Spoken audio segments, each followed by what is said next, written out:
This morning we are resuming our series on the questions that we ask God. Several weeks ago I opened it up to our congregations for writing down questions you would like addressed from the Bible. When you do that, you never know what questions you're going to get. We're actually going to take two questions this morning. One was given almost immediately after I had opened this up. The other came about last week after I'd preached the first message. As someone was walking out the door, they said, "I didn't write this down, but I do have a question." To which my first thought was, okay, there's another sermon. But the more I thought about that question and the question that I'm addressing today, the answer is the same. The subjects are quite different, but the answer is the same. So you get a 2-for-1 today, but I promise it won't be twice as long. The first question that was asked was, why did God allow polygamy? For those of you that aren't familiar with that term, it is the practice of having more than one spouse at the same time. Why did God allow polygamy when His design for marriage was one man and one woman? Good question. The second question that was asked last week was, why did God permit slavery in the time of the Bible? Now, we might think that polygamy and slavery are merely relics of the ancient world. That's not quite accurate. Polygamy is pretty rare worldwide. It is outlawed in the United States, although there are 0.5% of Americans that live in polygamous households, despite what shows like Sister Wives might have you to believe. Only about 2% of the globe lives in polygamy. Even in Muslim countries that allow for it, only 1% of Muslim men actually do. It is most pronounced in sub-Saharan Africa, where about 11% of the population lives in arrangements that have more than one spouse. Unfortunately, slavery continues today at a much higher rate. There are an estimated 28 million people around the world today that are trapped in slave bondage. That number jumps to 50 million if you count forced marriages. Even in our own country, where slavery has been outlawed for, 150 years, we still have the slavery of sex trafficking, which is happening in our nation. And unfortunately, those numbers probably are not reflected in the statistics that are published. Poverty victims, young people, tend to be the most vulnerable. My guess is that most Americans today, particularly most Christians, would condemn both polygamy and slavery. And that's what makes the Bible's stance on those two issues so troubling. Why doesn't God come right out and condemn it? Why didn't God outlaw it? Why didn't God say, you won't do this? And it puts a lot of Christians on the defensive. Even some Christians add fuel to the fire. In my research this last week, I read one Christian author who said, while the Bible clearly condones slavery, really?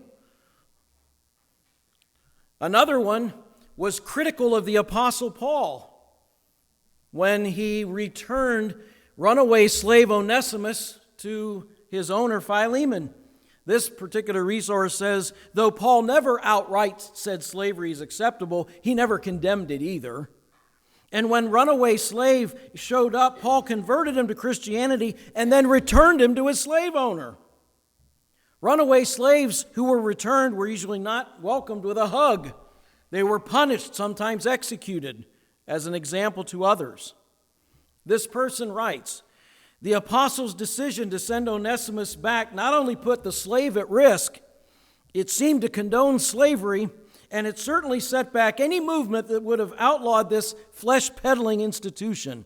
It took nearly 1,000 years for the church to discover that there's nothing Christian about slavery. I'll let that person take it up with the Apostle Paul later. But you even have Christians that question the Bible stance on these issues. And it gives critics of Christianity ammunition to use against us. What do we say?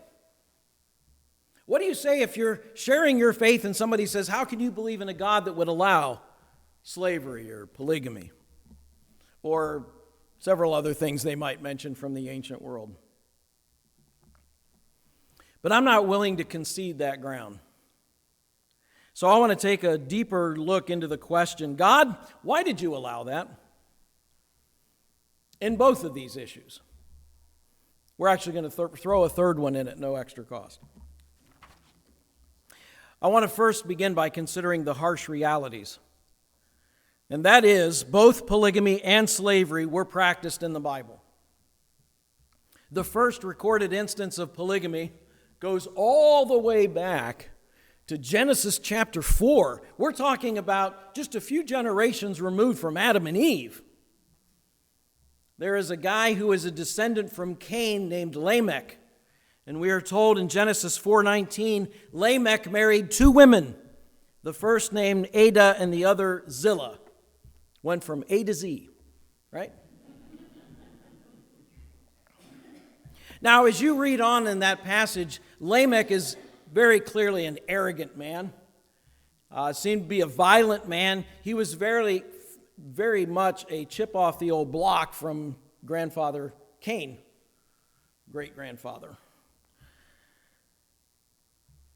And I believe that his story is contained to be understood as the typical of the wicked whose willful pride seemed to be satisfied by the multiplication of wives and other symbols of status and self-indulgence.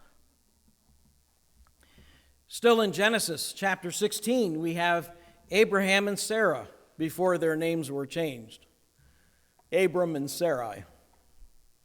And we know this story, right? God had promised Abraham, you're going to have a son. Through your son's going to be a great nation. I'm going to bless the whole world. 10 years later, he and his wife still haven't had a son. He's 75, she's 65. Yeah, they lived a long time, but that's a long time to wait to have your first kid. And Sarah's beginning to think, you know what? My clock is ticking, and it's about out. Maybe we can do it a different way. And so she goes to Abram and says, look, I have this slave girl. Maybe you can have a child through her, and that's how God can fulfill his promises. Okay, you know that story, right? But I want you to notice something that is easily overlooked in that passage. In Genesis chapter 16, once Sarah had given the idea, we read in verse 3, so after Abram had been living in Canaan 10 years, Sarai, his wife, okay, notice that, took her Egyptian maidservant Hagar and gave her to her husband to be his wife. You ever noticed that before? Hagar was not Abram's mistress. This was not an affair. This was not a one-night stand. They were legally married. So Abraham, the father of our faith, had more than one wife at the same time. There was a technical term, concubine. I always thought concubine was the Bible word for mistress. No, it's not. Concubine means wife of a second class. They didn't have all of the rights and privileges of the primary wife, but they were still legally married. So yes, Abraham practiced polygamy. And you continue on in Genesis. Jacob had two wives. We might give him a pass because he got tricked into marrying the first one. But even those two wives pulled a Sarah, and each had Jacob marry their handmaiden so that he could have children through them. So really he had 4 wives and 12 sons, at least 1 daughter, all the makings for a new TLC reality show, right? Sounds like a soap opera, My 12 Sons. And when you read his story, yeah, it's one big headache. Later on, we see Samuel's father, Elkanah, had at least 2 wives that we know of. David had multiple wives when he became king. Solomon had 700 wives and 300 concubines. Wow. Not very wise. I will say amen to that. Think of it this way. He had 1,000 mothers-in-law.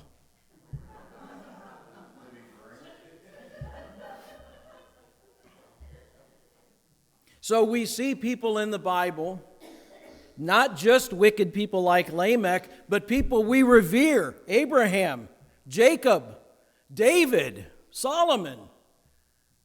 And they have multiple wives. And not one time did God come down and say, you better not do that. Didn't make it illegal. So why did he condone these things? That's the question. Now I want to point out, you go back to the story of Abraham and Sarah, the arrangement with Hagar. It was legal at that time to do it. Archaeologists have found ancient law codes from those societies. It was legal. But we need to be reminded that just because something is legal doesn't mean it's right. We need especially to know that in our day and age when all kinds of stuff is legal. Doesn't mean it's right. Doesn't mean God condones it, even though in the society it is acceptable. Slavery is also mentioned early in the Bible. In Genesis chapter 9, the aftermath of the flood, there is an incident that happens between Noah and his sons and his grandson. And Noah curses Canaan and says, may he be the slave to Shem. So slavery was known all the way back to Noah's time. This is pre-Moses, pre-law. Slavery was already an established institution.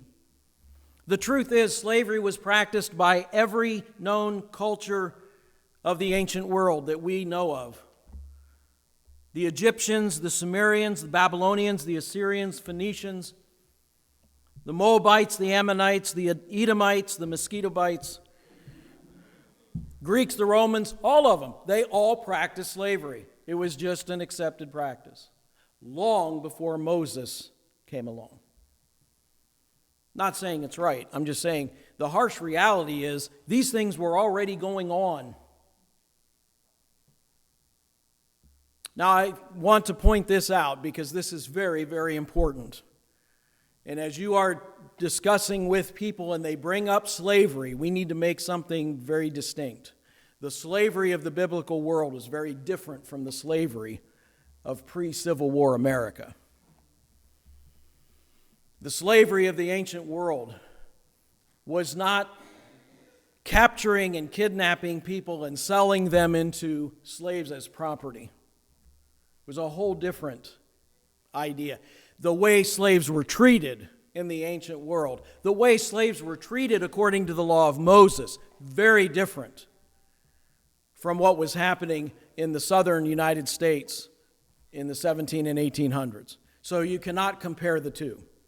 And that's what a lot of people do. Oh, well, slavery in the Bible is just like that. No, it wasn't. Not even close. Again, I'm not condoning the slavery of the ancient world. Let's just be real. It was not the same as what we had here in America. And yet the Bible doesn't outright ban slavery itself. And it makes us wonder, why? Why did you allow this, God? Now, I believe the answer, in part, can be attributed to the heavenly respect for human freedom. God made human beings with a capacity to choose. We're allowed to make choices. Now, what do you have to exercise a capacity to choose? More than one choice. If you are voting in an election and there's only one name on the ballot, is that really an election?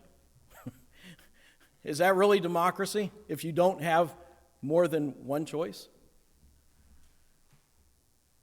So you have to have alternatives. And God gave alternatives to humans from the very beginning. I'd like you to turn to Genesis chapter 2. Genesis chapter 2. God has created Adam and Eve. He has placed them in the Garden of Eden. And these are the first recorded words of God to the human race. And the Lord God commanded the man, "You are free to eat from any tree in the garden, but you must not eat from the tree of the knowledge of good and evil, for when you eat of it, you will surely die." Notice the freedom of choice. You are free to eat of any tree in the garden. I'm going to guess there was more than 2 trees in the Garden of Eden. I imagine there was a whole bunch of them. Lots and lots of trees. And notice God's first words, "You are free." Does that surprise you? Does it surprise you that God tells human beings you are free? Most people think God is very restrictive. Oh, you can't do that, and you can't do that, and you can't do that. And if if it tastes good, spit it out. And if it's fun, you can't do it. And that's what we often think of as God. God says, no, you are free. You are free to eat of any tree in the garden, including the tree of the knowledge of good and evil. They were free to eat of it. He told them not to, but they were still free to eat of it. He gives them not only a freedom of choice, but an opportunity to obey. But you must not eat from the tree of the knowledge of good and evil. He does give them a restriction. He also tells them the consequence of disobedience. For when you eat of it, you will surely die. But I want you to notice what God did not do. God did not put a fence around the tree of the knowledge of good and evil with razor wire on top. He did not keep them from the tree. He told them don't do it, but they were still free to do it. Because unless you have options, you don't have freedom. And God prizes human freedom highly. Even more than all of the damage that freedom of choice has done, God still prizes our freedom to choose, and He does not take that away from us.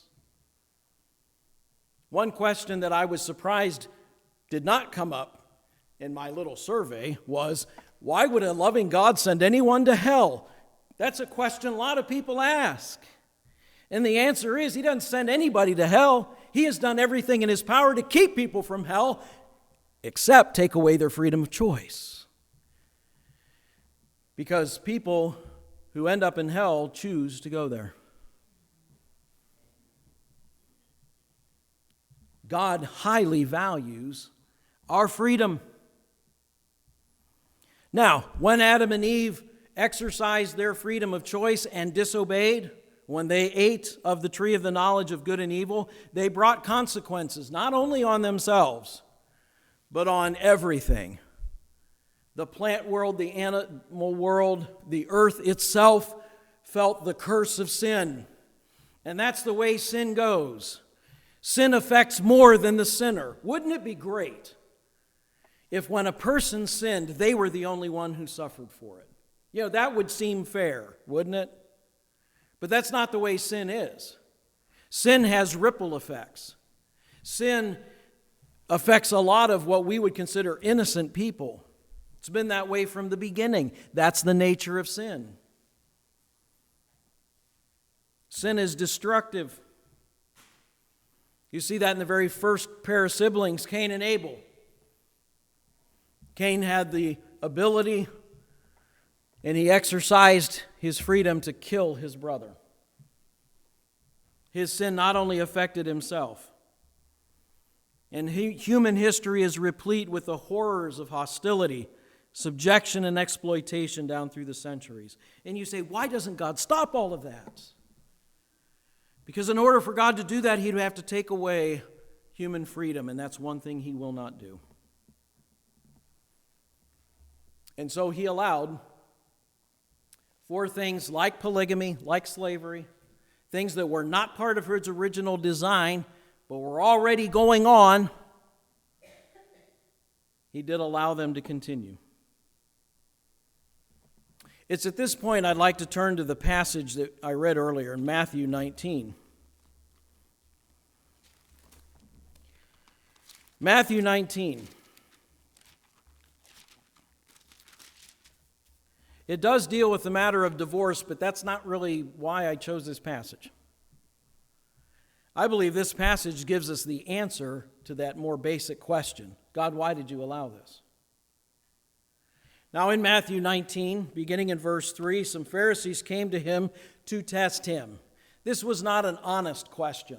They weren't genuinely wondering. They're trying to trap him. They did that a lot. They asked, is it lawful for a man to divorce his wife for any and every reason? The answer at that time was yes. The Jewish rabbi said, sure, you can divorce your wife for any reason whatsoever. She burns your food, divorce her. You want a younger model? Divorce her. And there was at least a segment of rabbinic Judaism that said that was fine, that's permissible. And so they want to try to impale Jesus on the horns of this dilemma. Where are you going to stand? And Jesus said, haven't you read that at the beginning the Creator made them male and female? And said, for this reason a man will leave his father and mother and be united to his wife, and the two will become one flesh. So they are no longer two but one. Therefore what God has joined together, let not man separate. That's the original design. That is what God had intended. And Jesus brings them back to that. They're appealing to the law of Moses. He's saying, let's go back to the created order. That's what God intended. Well, they pressed on. Why then, they asked, did Moses command that a man give his wife a certificate of divorce and send her away? They're appealing to Deuteronomy 24, where God outlined, if a divorce occurs, these things must take place. But notice how they worded it. Words matter. Why did Moses command us? And then Jesus turned it right around and said, Moses permitted you to divorce your wives because your hearts were hard. You want to know why God allowed polygamy, why he allowed slavery, why he allowed divorce in the ancient world? It's because of the hard-heartedness of man. Same reason we see things today in our world that aren't right. Human beings regularly exercise their God-given right to make choices, and they make really bad ones. And yes, there are consequences to our choices. Sometimes they come back on us, and other times they affect other people. But if God stepped in every time we made a bad choice and said, well, I'm going to keep the consequences from happening, would we ever learn anything? I mean, I know parents that think that's the way to raise a child. They make a bad choice, well, I'll step in and fix it so that they don't suffer the consequences. Really bad idea. God doesn't do that for us. And frankly, if you do it enough, you take away the freedom to choose. So God permits things that are less than his ideal because of our sinfulness. And yes, there are consequences, and yes, they are negative. Yes, we can learn from them. We should. We don't always. But I want you to notice here, and this principle applies to all of these matters we're talking about this morning. God did not command polygamy. He did not command slavery. He did not command divorce. He permitted it. He allowed it because he allows us to choose. Freedom is something that is more highly regarded by God than by Americans. We think we're the land of the free. God is more about freedom than we are. As Christians, it is for freedom that Christ has set us free. That is the goal of our salvation. But freedom has, shall I say, an ugly side. And when we abuse freedom, there is fallout. There are consequences. People get hurt. You see, by the time Moses came and God gave him the law for the people of Israel, men and women in their fallen condition were already practicing polygamy. They were already owning slaves. They were already divorcing. Jesus rightly noted in the wording that this is expressing not a command to do, but a concession. God says, I see this is going on. Don't miss that important line in verse 8, but it was not this way from the beginning. God did not intend it to be this way. And I don't want to hear it that God's powerless to have it any other way. That's not the truth. The truth is God still maintains his heavenly respect for human freedom. He allows us to choose even when the choices are wrong. And I know very few people that, with confronted with the option of taking away all freedom so that nobody ever gets hurt, would opt for it. I like what one Bible scholar uses as an illustration for this point. Just as a car is made to drive safely on the road, not to skid around colliding with other cars, so marriage was made to be a partnership of one woman and one man for life, not something that can be split up and reassembled whenever one person wanted it.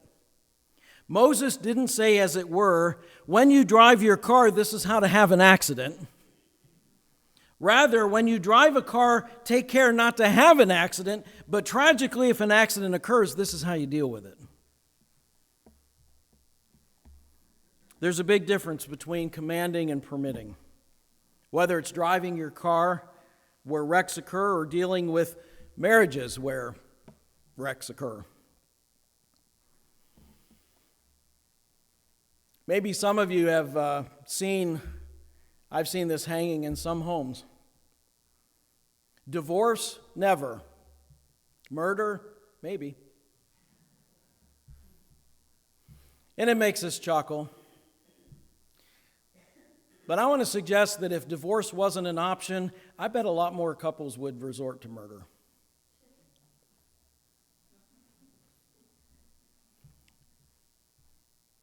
And I think sometimes God realistically deals not with the ideal, because the ideal set sail a long time ago, but sometimes maybe it's the lesser of two evils. Sometimes maybe it's just the reality of this is the way things are and we need to do our best to contain things. I think this is true for polygamy, slavery. It was never part of God's original design, but when sin entered the world, both practices became commonplace. And I think there's even some humanity about this. When I think of the ancient world, where it was male-dominated, women had very few rights, they had very few opportunities. There were a lot of men that died young. They died in war. They died when they went out to hunt food and they became the hunted instead of the hunter. They died as they were working. And that left an awful lot of women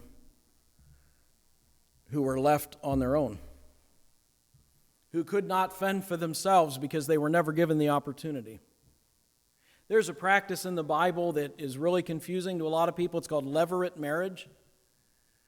It's where if a man and a woman marry and the man dies before he has an heir, the dead man's brother is to take the widow and to have a child that is recognized as the dead brother's heir. And we think, man, that is weird. And the Sadducees took that and made a farce out of it to try to trap Jesus. Where is that coming from? Think about it. What's a widow to do? They didn't have Social Security back then.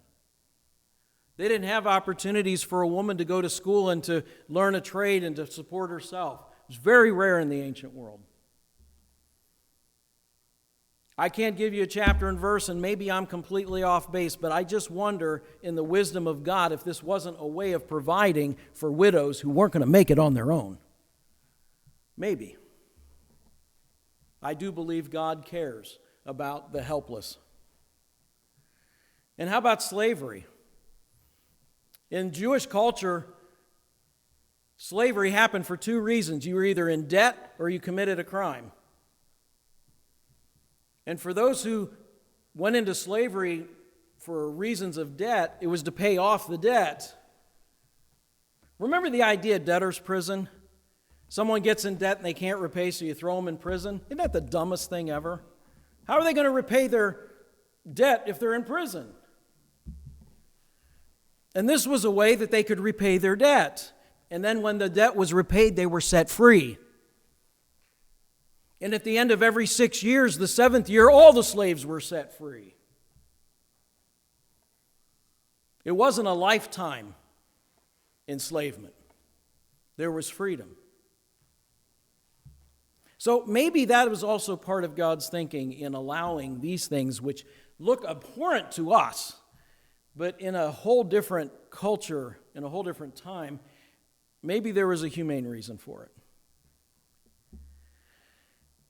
And that's where I want to conclude with the humane regulations that God put on these institutions. For example, in Exodus 21, verse 10, God says, if a man marries another woman, meaning he's already married, he must not deprive the first wife of her food, clothing, and marital rights. If he does not provide her with these three things, she is to go free without any payment of money. Okay, fellas, if you're going to have more than one wife, you better treat them all the same. You got to make sure that they all get fed, they're all clothed, they all have shelter. You need to treat them as equally as you possibly can. He's looking out for a wife of, that might be despised. He's given protection for them. He did put restrictions on these. Again, it's a concession to humanity's hard-heartedness, but it limits the damages to the potential victim. In slavery, God made special rules about slaves. We know that in American slavery, slaves were property, they could be abused, and nobody could say anything about it. In God's law, if you abused a slave, they were set free. If a slave was injured, they were set free, and the slave owner got no compensation. So that was high incentive to treat your slaves well. So while God did not outlaw these things, He certainly put in some humane regulations around them. I'm going to let you make choices, but let's put some guardrails. Again, I believe that's out of God's grace.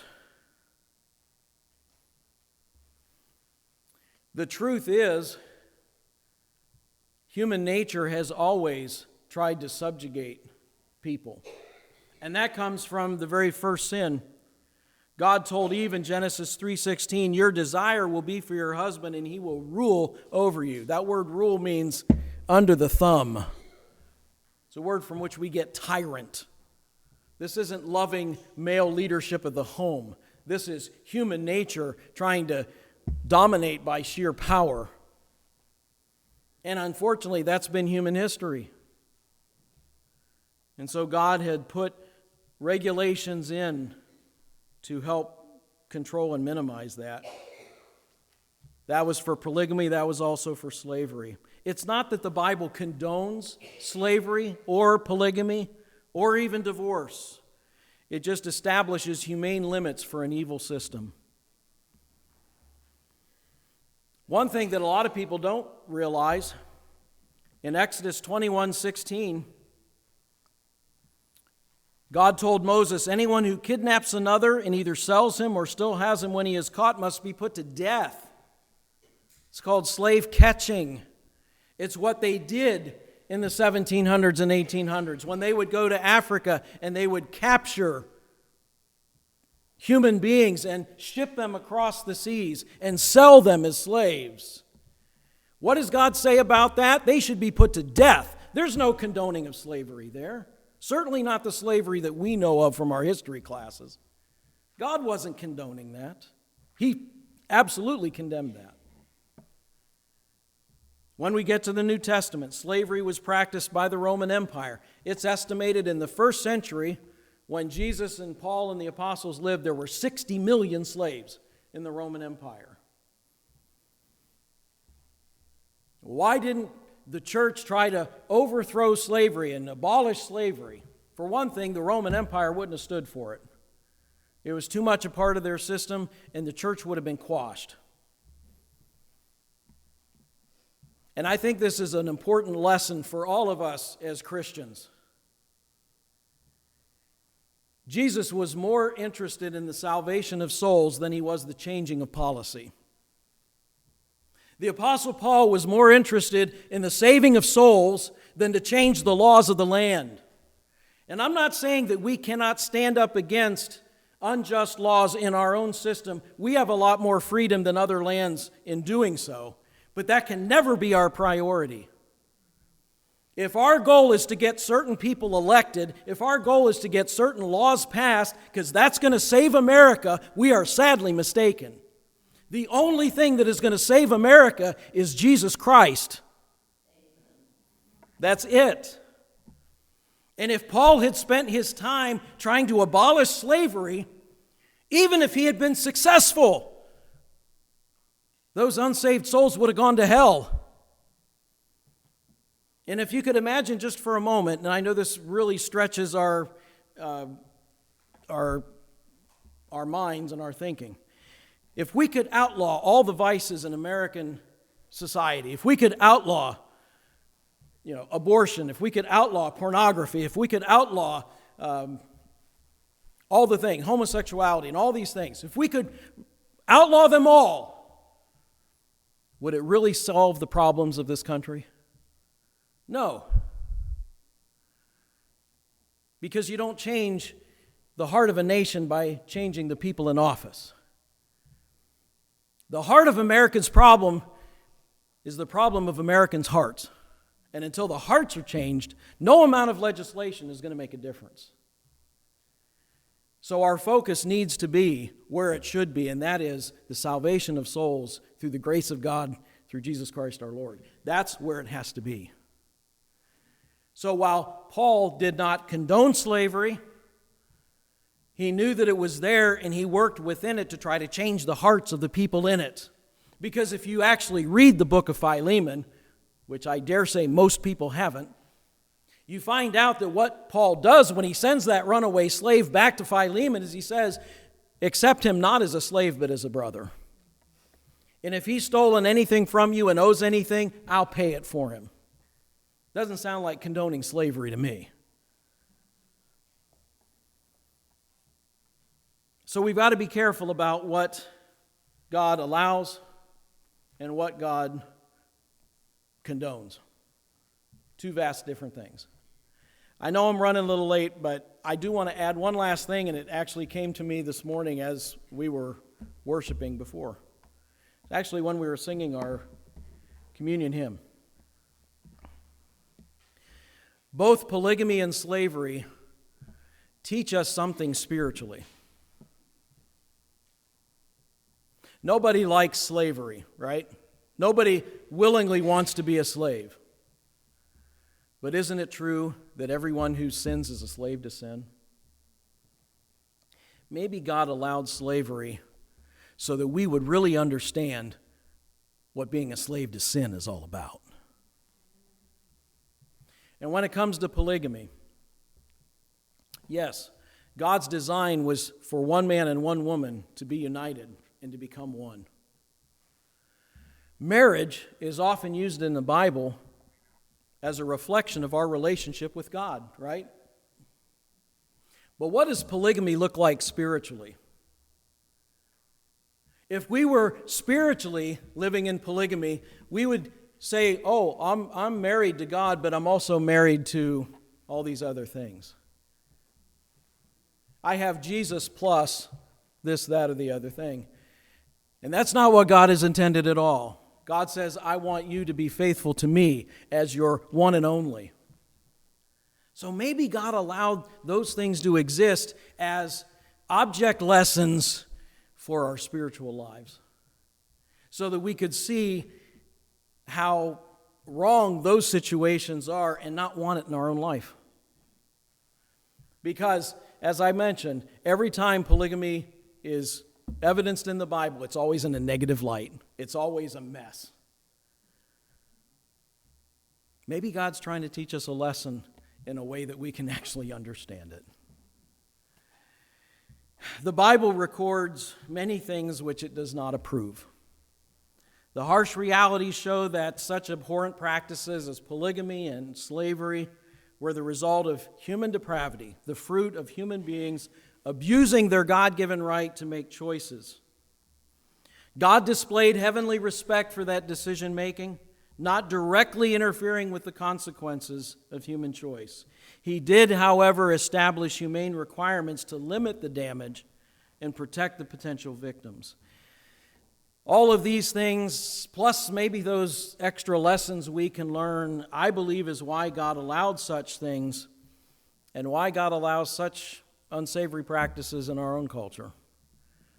Let's take a lesson about them and learn that God is a God of grace. He has allowed us to make choices, but He has done everything He can to bring us back to Him.